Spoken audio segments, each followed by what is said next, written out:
Yes, it's possible to grow 4 varieties of apples in one tree, that too in a container, and get some really good harvests. In today's episode, we show you how easy it is to grow apples in containers, and we go through all the steps of planting a multi-grafted, bare-rooted apple tree all the way to harvest. So sit back and enjoy this episode on growing apple trees in containers. So at your local garden center, you can find bare-rooted fruit trees for sale right after Christmas. The best ones are usually sold out by the first week of January. So act fast if you want trees like this multi-grafted apple tree that we got. And although the package says 3-in-1, we actually have a 4-in-1 apple tree, as you will soon see. This is how your bare-rooted apple tree looks like. It comes in a plastic bag and it has all the instructions you need. However, we will go over these steps in much more detail. The first step is to remove the plastic packaging, and you will soon realize that your bare-rooted apple tree is a small apple tree with roots, and the tree roots are surrounded by wood chips. The wood chips are very moist. It keeps the tree roots moist till you are ready to plant it. And here we are taking our bare-rooted apple tree out of the plastic bag and separating the wood chips. You can see the roots of the bare root apple tree here, and we are going to separate some of the wood chips by washing the roots in water first. Note that by the time you receive the plant, a lot of the moisture might have escaped. We will overcome this by hydrating the roots well before planting. So take a bucket of water, leave the water for about 30 minutes to remove any chlorine that may be present, and then immerse the apple tree roots into this bucket of water. Leave it there till you prepare your pot, your potting mix, and you are ready for planting your apple tree. And you can see the bare-rooted apple tree here. It has no leaves, which is perfectly normal. The stems look sturdy, and they will be ready to burst into growth soon after planting.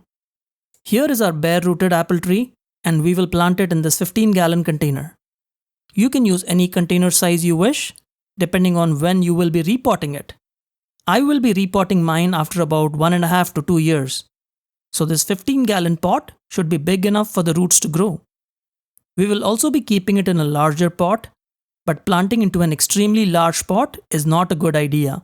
It's always better to increase the pot size as the plant grows. And then, after about 3 years, it can be in its permanent place. The potting mix we are using is very different. It has 2 parts coarse sand, 2 parts peat moss, and 1 part pumice. No compost or organic matter is added to this permanent potting mix. This kind of mix does not reduce in quantity over time. This is also a very well-draining mix and one of the more natural soils that apple trees would grow in nature. Fill the soil all the way to the top. Now make sure when planting that you do not cover the collar or the area that send out the first roots just below the stem. I am pulling the plant up just a little bit to avoid choking the roots. The soil level will go down slightly when you water it. Now we will put our pot into this larger pot, and I will be removing and repotting it in the big pot after around 1.5 to 2 years. As I mentioned, you can plant directly into the larger pot, but you will be wasting a lot of water in the first 2 years or so. Add the potting mix around the base of the plant, compact well around the plant, and if you are wondering about how the plant will get organic matter, fear not, as we will be adding well-made compost right on top. This is how compost is added in nature. When leaves fall down, they become compost on the top of the soil, not beneath the soil. And this compost will feed the plant from the top as the plant grows. Compost has a lot more airflow, so having it around the collar does not matter much. However, as you can see, I am removing some compost from the center to keep the collar exposed to air.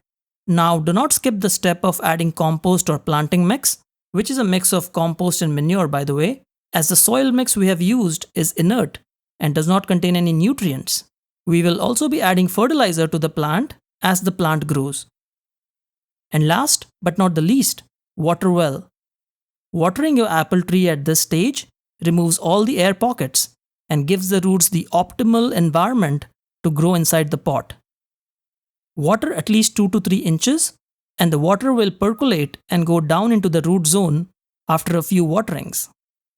Here is a close look at all the grafted varieties. This is a combination apple tree from the Home Depot. We have the Enshemmer apple, the Dorset Golden apple,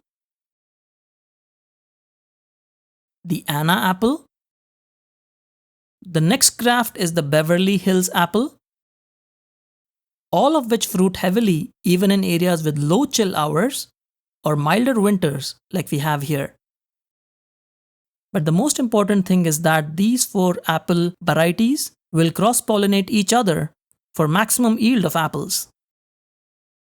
10 days since planting, you will start seeing the leaves grow.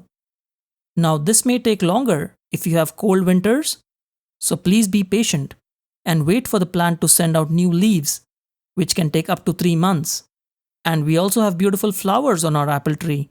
Now some gardeners like to remove the flowers during the first year for more vegetative growth. However, I did not. I mean, just look at these beautiful flowers. How could I remove them? Just look at how gorgeous they are. And each flower has its own color and character. And yes, apples are self-pollinating, but cross-pollination from other varieties will always result in bigger and better fruits.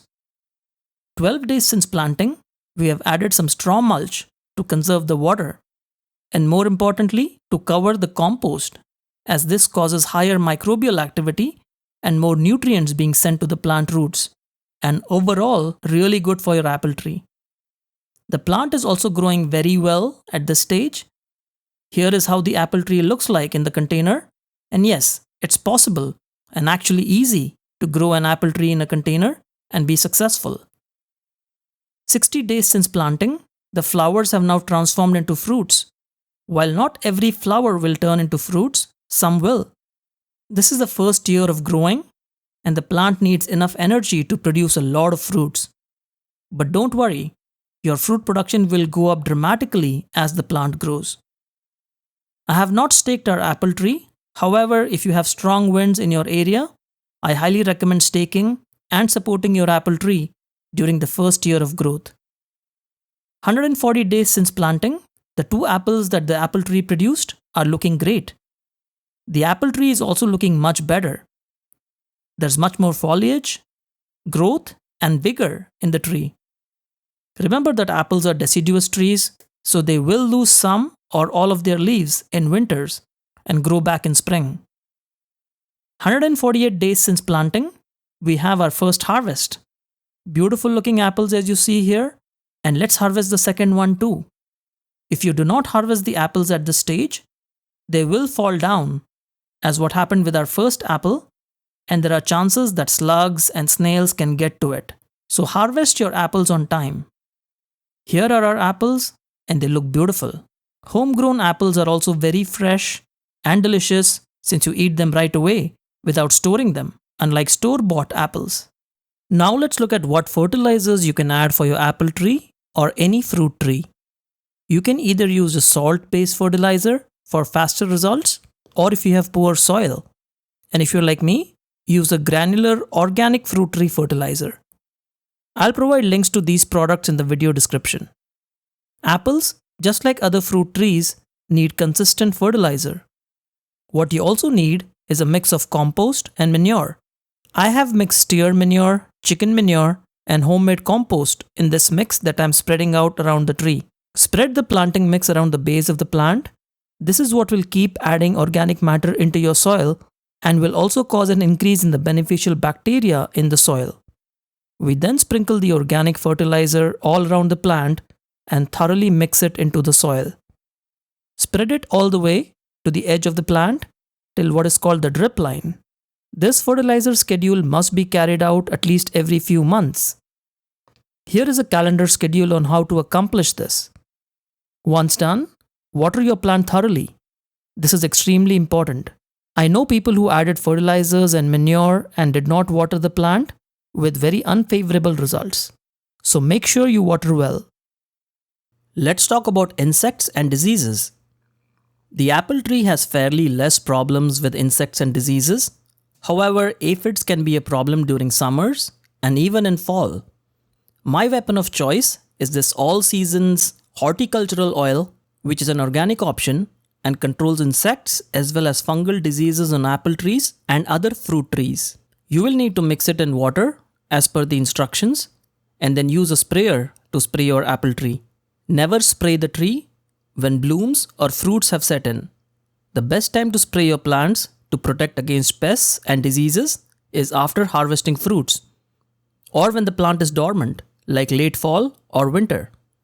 Spray the whole plant, including stems and leaves. Make sure to spray on the underside of the leaves as well. And just doing this will keep your apple trees healthy and make sure that your apple tree is pest and disease free. If you see aphids on your plant and want to get rid of aphids only, another option is neem oil. Neem oil is also organic and works very effectively to eliminate aphids on your apple tree. It's now been 2 years and you can see how beautiful our apple tree is looking now, loaded with these Anna apples that you see. The Anna apples are sweet and crunchy apples, and here are the Dorset golden apples. They are also sweet, slightly less crunchy than the Anna apple, but oh so delicious. Let's harvest these apples. This is the Dorset golden apple variety that fruited on this graft. And as you can see, this is a beautiful looking apple. And this is the Anna apple graft growing on the same dwarf rootstock. Let's harvest the Anna apple as well. Beautiful looking Anna apple that is also crunchy and delicious. And here is the harvest. We have the Anna apple on the left and the Dorset golden apple on the right. Both beautiful looking apples. And in the subsequent years, your apple tree will grow even bigger and will produce loads of apples that you can enjoy in the years to come.